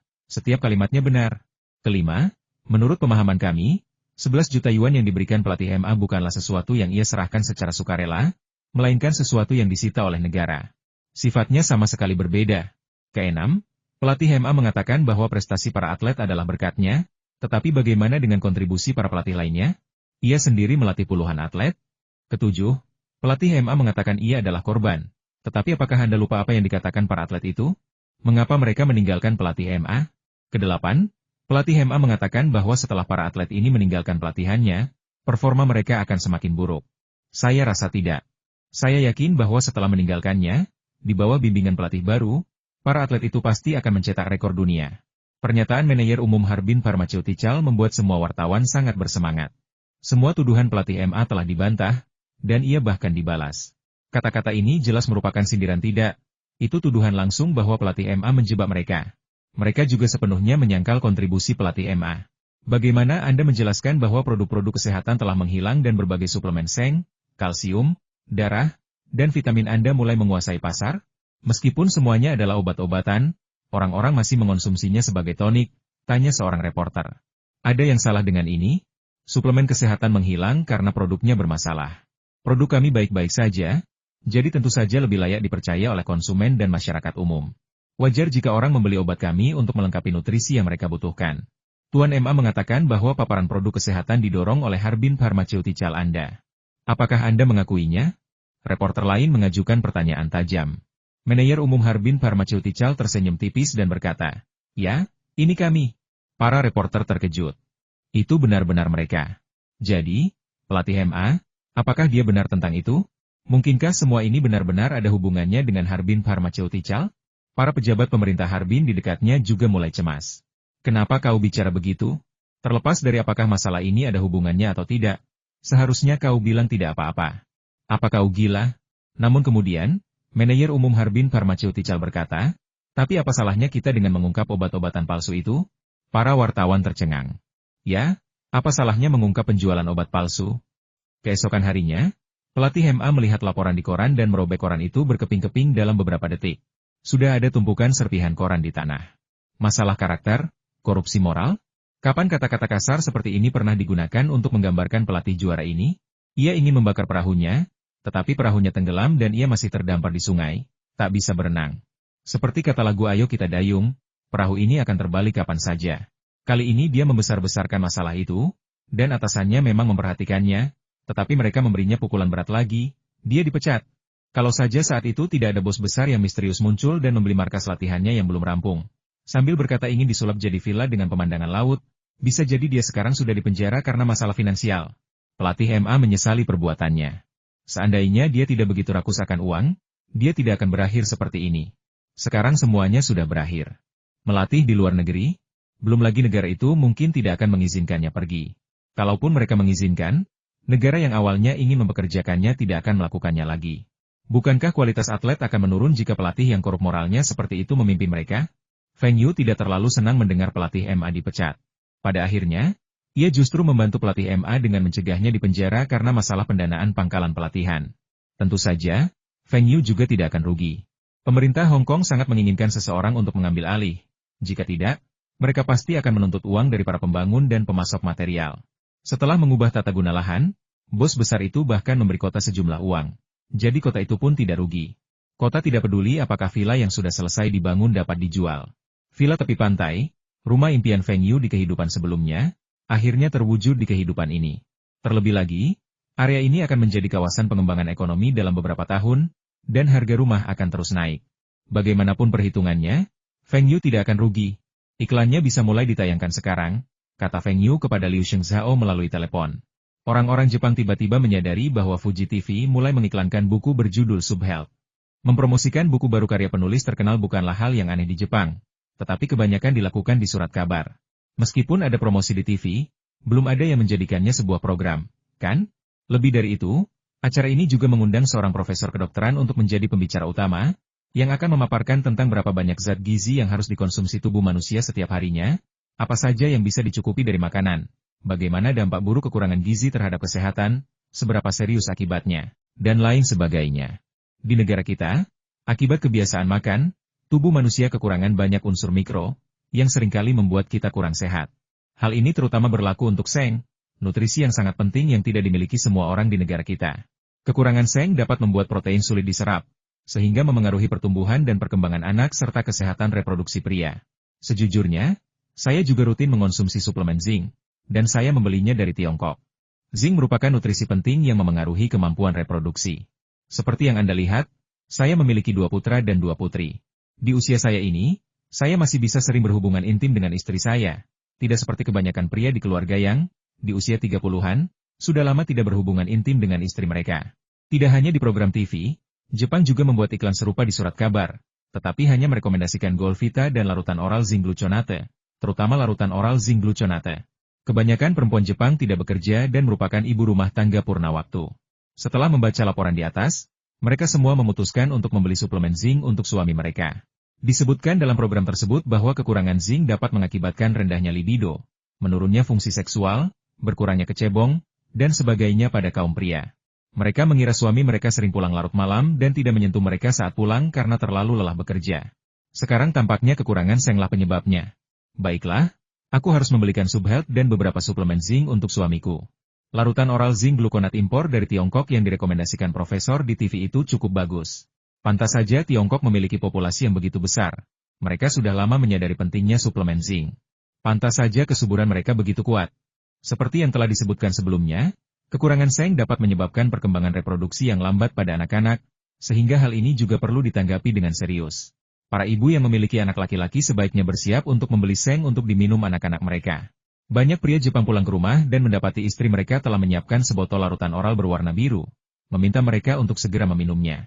Perawatan berlangsung selama 4 minggu, dan konon hasilnya terlihat hanya setelah 1 kali perawatan. Tentu saja, para istri tidak akan memberitahu suami mereka bahwa ini adalah obat yang dibeli untuk mereka, tetapi mereka akan memberitahu suami mereka secara diam-diam bahwa ini adalah suplemen yang dibeli untuk mereka, suplemen yang diimpor dari Cina, yang sangat baik untuk kesehatan mereka.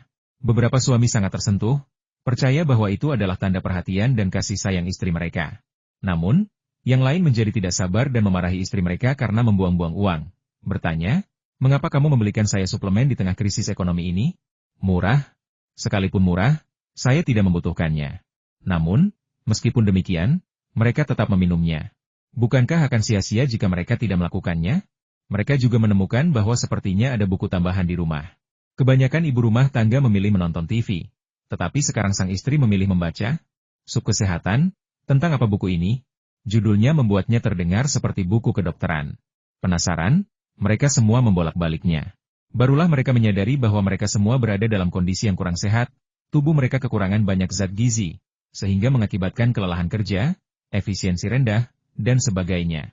Mereka harus melengkapi gizi melalui makanan atau obat-obatan agar tubuh mereka lebih sehat. Tak lama kemudian, bahkan pria Jepang pun tahu apa yang mereka minum. Ternyata itu adalah suplemen zinc yang diimpor dari Tiongkok. Buku itu menyebutkan zinc adalah nutrisi penting yang memengaruhi kesuburan pria. Mereka sekarang tahu persis mengapa istri mereka membelikan mereka minuman ini. Apa yang harus dilakukan? Kalau mereka pura-pura tertarik, ya sudahlah. Kalau tidak, bukankah itu membuktikan mereka kekurangan zinc atau sudah kehilangan minat pada istri mereka? Hasilnya, frekuensi keintiman mereka dengan istri meningkat. Para istri menyadari bahwa obat itu benar-benar mujarab. Obat itu baru saja diberikan kepada suami mereka dan efeknya sungguh luar biasa. Profesor itu tidak berbohong kepada mereka. Apalagi yang bisa kukatakan? Beli saja lebih banyak. Tentu saja, beberapa orang yang sudah memiliki masalah kesehatan diam-diam membeli beberapa untuk diri mereka sendiri, menyimpannya di tempat kerja, dan minum sebotol lagi di siang hari. Saya tidak tahu apakah itu benar-benar manjur atau hanya masalah psikologis, tetapi mereka juga merasa efektivitas tempur mereka tampaknya telah meningkat pesat. Dengan demikian, terbentuklah suatu siklus, yang juga menyebabkan lonjakan tiba-tiba dalam penjualan larutan oral zinc gluconate, dan bahkan penjualan regionalnya lebih baik daripada di Cina.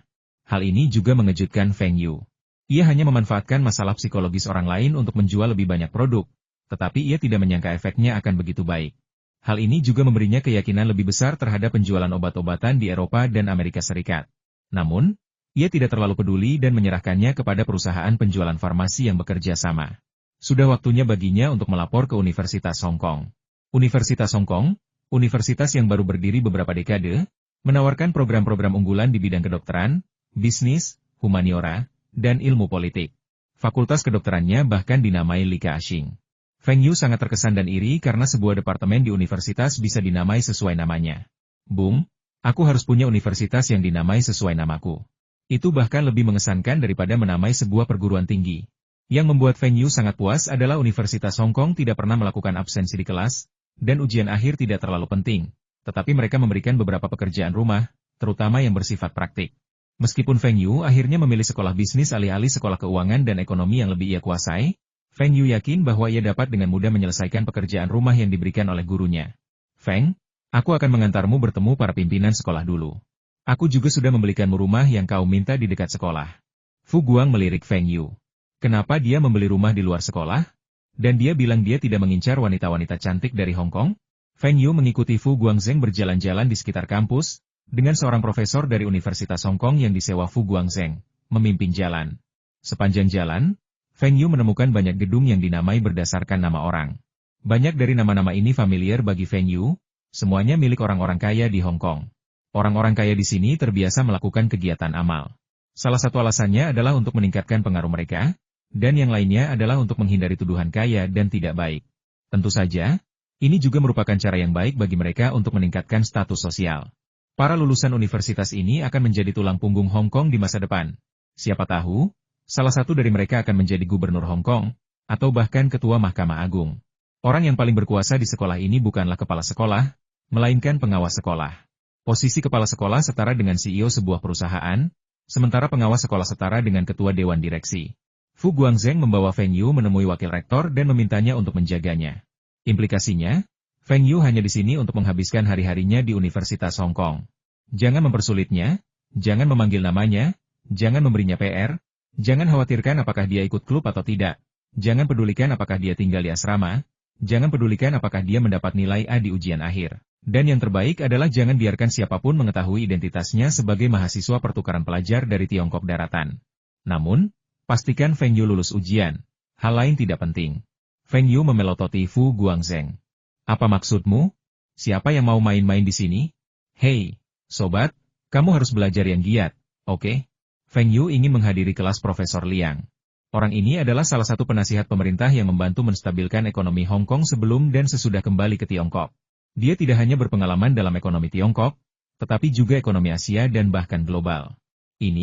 Mobil ini untukmu, tapi kamu tidak punya SIM Hong Kong, kan?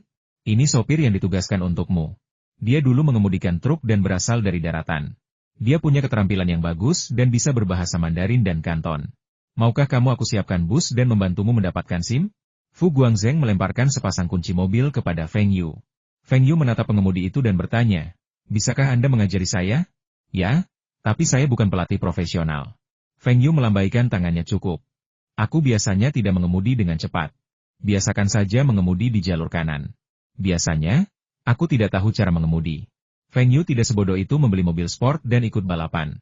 Hal-hal yang mengancam jiwa seperti itu hanya untuk generasi kedua yang kaya raya dan tolol itu. Mobil hanyalah alat transportasi. Ia hanya perlu mengantarmu ke tujuan dengan cepat dan nyaman. Ia hanya ingin membiasakan diri dengan setir kanan agar bisa menyetir sendiri jika perlu. Kamu bersikeras jadi mahasiswa pertukaran, tapi malah terlambat ke sekolah. Apa yang bisa kukatakan? Gumam Fu Guang.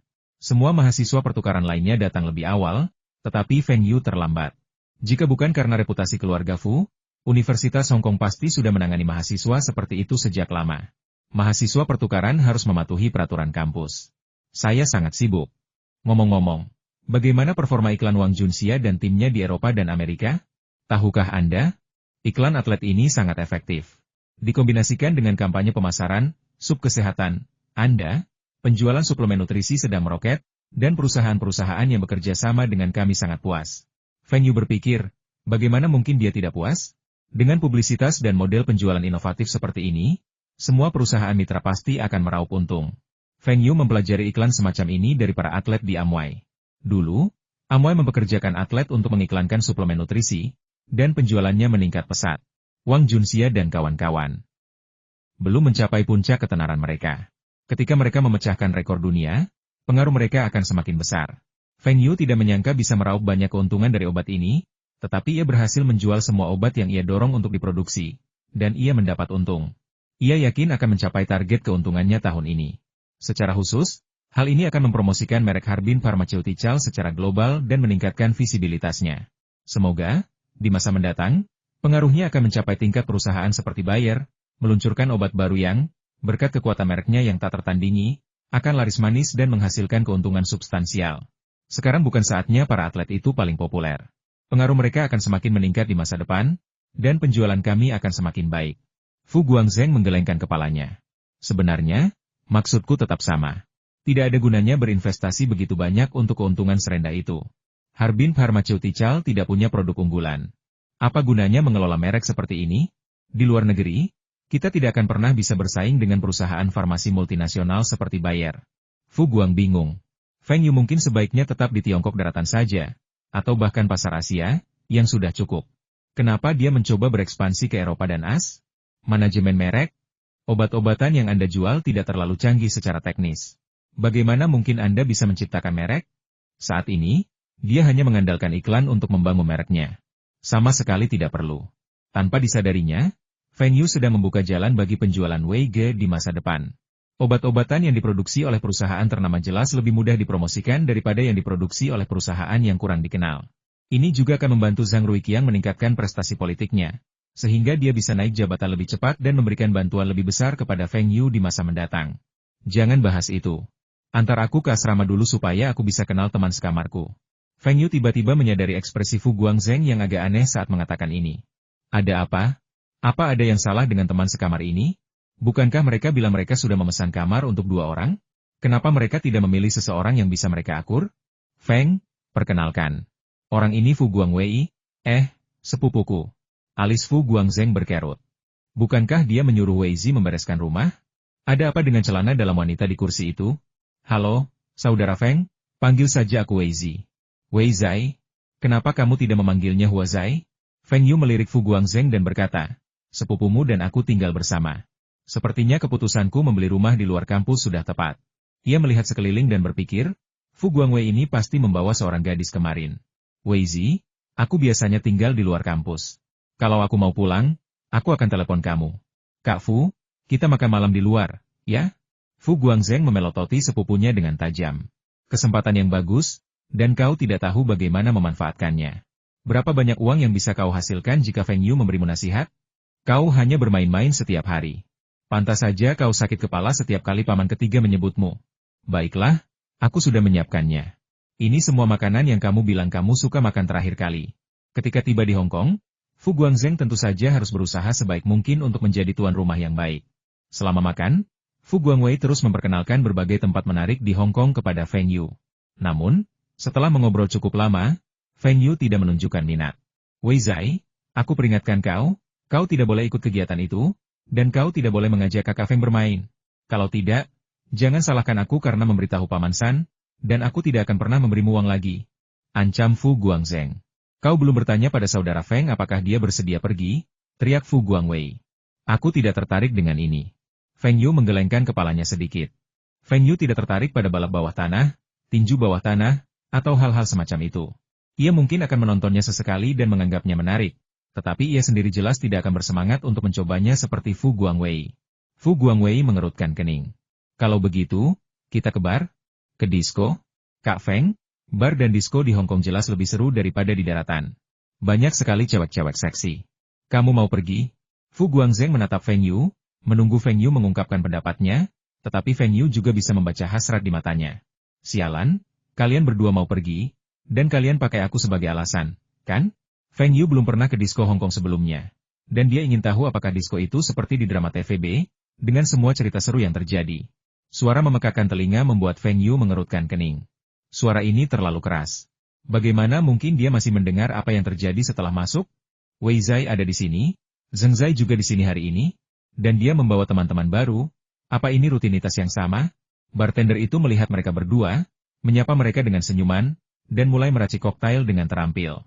Feng Yu menatap Fu Guangzheng dengan jijik. Aturan yang sama? Kalian berdua pelanggan tetap. Tentu saja, kalian memanfaatkanku sebagai alasan untuk datang dan bersenang-senang. Saudara Feng, apa yang ingin kamu minum? Rum. Feng Yu awalnya ingin mengatakan bir, tetapi ketika dia melihat sekeliling, sepertinya tidak ada yang minum bir, jadi dia memilih rum dengan kadar alkohol tertentu. Weizai, lihat ke kiri, ada 3 gadis di sana. Kenapa kau tidak pergi dan duduk bersama mereka? Kata bartender itu, ekspresinya mengingatkan pada Germo di rumah bordil zaman dulu dalam drama TV. Feng Yu dan yang lainnya secara naluriah melirik ke kiri. Pakaiannya memang jauh lebih seksi daripada di Tiongkok daratan. Namun, Feng Yu tidak tertarik. Dengan riasan tebal, Seperti gangster cilik, apakah ia masih bisa dianggap cantik? Bagaimana jika ia menghapus riasannya dan berubah menjadi hantu? Feng Yu mengira dengan kehadirannya, Fu Guangzheng dan yang lainnya harus menahan diri. Tetapi dia tidak menyangka kedua saudara itu langsung berdiri dan berjalan ke arah ketiga gadis itu. Sial, dia terlalu tidak sabaran, ya? Fu Guangzheng biasanya kekurangan cewek? Feng Yu tidak tertarik. Dia hanya duduk di sana, minum dan memperhatikan orang-orang di sekitarnya. Lupakan saja, mereka berdua akan mengajak gadis-gadis bermain. Dia harus pulang dan melihat bagaimana kondisi rumah yang dibelikan Fu Guangzheng. Sial, nggak mungkin, kalau nggak bisa ngajak dia ikut, tinggal tarik aja, kan? Feng Yu melihat Fu Guang di sana, lagi pegang pergelangan tangan seorang gadis. Bahkan putra keluarga Fu pun pernah mengalami masa-masa frustrasi. Fu Guangzheng memang tampan, ya? Dia muda dan kaya, terbukti dari jam tangan Rolex emas di pergelangan tangannya. Adakah gadis di sini yang tak bisa ditaklukkan Fu Guangzheng? Sekalipun dia melempar uang untuknya? Atau apakah Fu Guangzheng terlalu tidak sabar dan merasa kehilangan muka di hadapannya? Gila, seru banget, dua bersaudara ini jatuh cinta sama cewek yang sama? Feng Yu lihat Fu Guangwei juga merengkuh cewek itu. Aduh, kok ponsel zaman sekarang gak ada kameranya? Kalau aku foto ini, pasti keren banget, dan bisa diangkat jadi drama TVB. Kalau dipikir-pikir lagi, aku bisa menertawakan Fu Guangzheng setahun lagi dengan foto ini. Ya Tuhan, wanita itu menampar Fu Guangwei. Fu Guangwei tidak melawan? Bagaimana mungkin dia tidak melawan?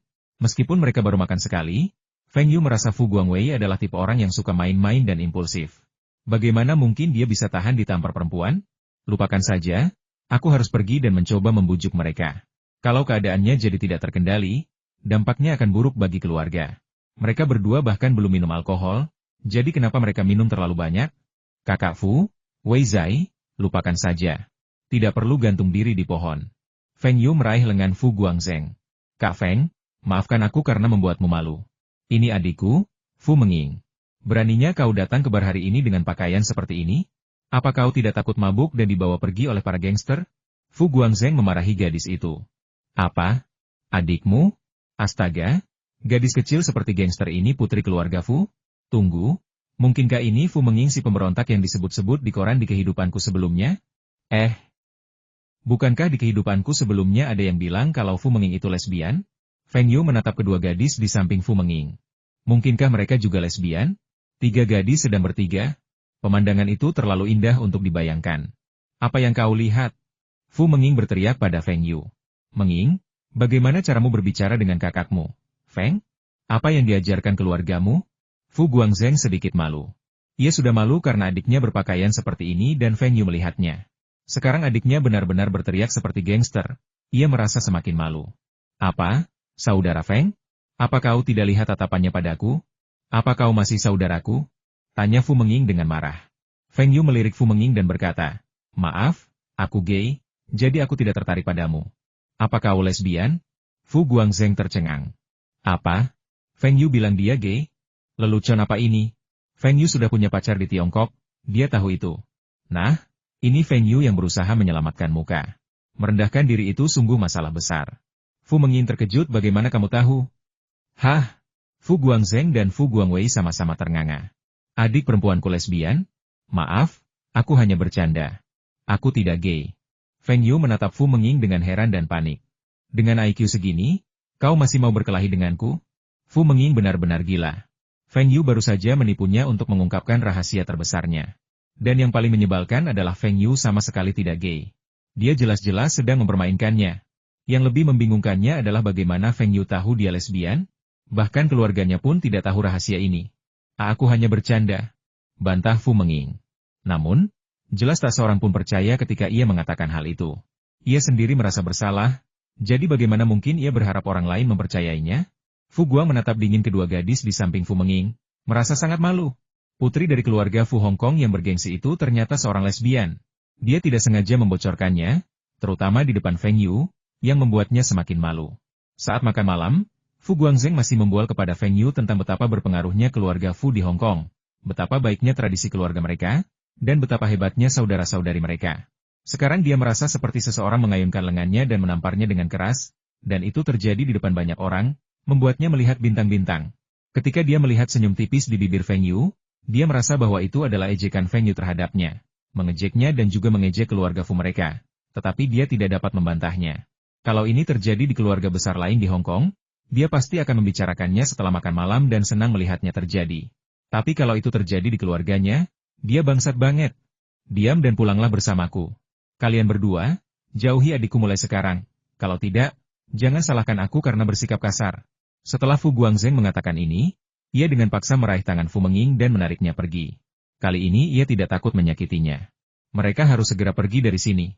Melihat Fu Guang melotot padanya, Feng Yu memasang ekspresi polos, seolah-olah dia hanya bercanda, tetapi sebenarnya dia sangat gembira di dalam hati. Datang ke bar ini hari ini, sungguh sepadan.